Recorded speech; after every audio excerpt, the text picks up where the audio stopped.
Hi, I'm Cram, and today we're taking a look at the PC and console release of Ubisoft's once PS Vita exclusive Assassin's Creed Liberation HD, which takes the basic handheld game and ups the ante with some impressive updated visuals. As a game being offered to more players, the transition to console seems sensible, but in the light of a more recent and expansive Assassin's Creed 4, Liberation seems like a step backwards in many regards. To begin, players are thrust into the shoes of a female assassin, Aveline de Grandpré, which marks a first for the series.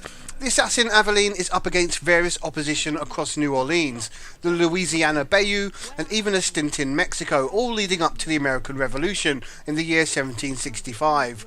Aveline's actions are pivotal to the New Orleans Revolution, and provide an insight into her own battles and discoveries. It's an interesting tale set within a familiar backdrop, with even some crossover moments with Assassin's Creed 3 thrown in to tie things together. Without going too deep into the story, there's enough to warrant the various gameplay actions on offer, and acts as a suitable purpose despite residing in utter fantasy for its duration. The gameplay feels as much Assassin's Creed as any other recent game, although lacking the expanse of its predecessors and opting for a mix of populated and more organic areas. The structure of the gameplay follows mechanics players will be used to, and come in bite-sized chunks as a nod to its handheld past, although adds several personas for players to assume to accomplish tasks somewhat differently. Tailing, assassinations, stealth, action and subterfuge are all thrown into the mix, with a plethora of side activities to mess around with too, including a trading minigame which nets cash for the monetary aspects that are retained here. Whilst not as diverse as Assassin's Creed 4, there's enough on offer to keep players well entertained for the duration. The combat is also familiar with its almost QTE approach and counter-based tactics, which looks and plays as fluid as expected, although there is a distinct lack of the red stuff, making the combat appear less graphic than it suggests.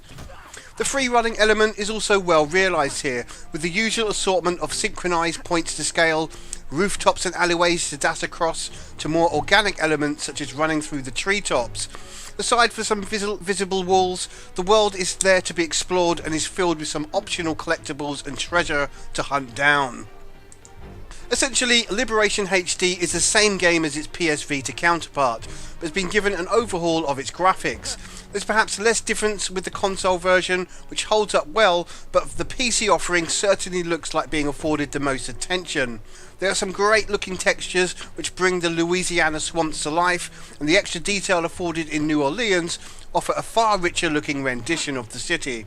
That said, on both versions there are some dips in the frame rate from time to time, which are not necessarily game breaking but have to be noted all the same. Audio has been given a remastering as well, although without listening to the original, it's hard to pinpoint any improvements. Aside from this, the audio is of a high quality with lots of French accents, well performed and surrounded by an excellent soundtrack. There's also an abundance of rich ambient sounds which complement the more solitary moments. In terms of longevity, and in the absence of a multiplayer mode, Liberation does offer a fair number of hours play, just with its story alone. Once this is bested, players can then freely mop up any side activities or replay missions to gain the full sync for the chapters.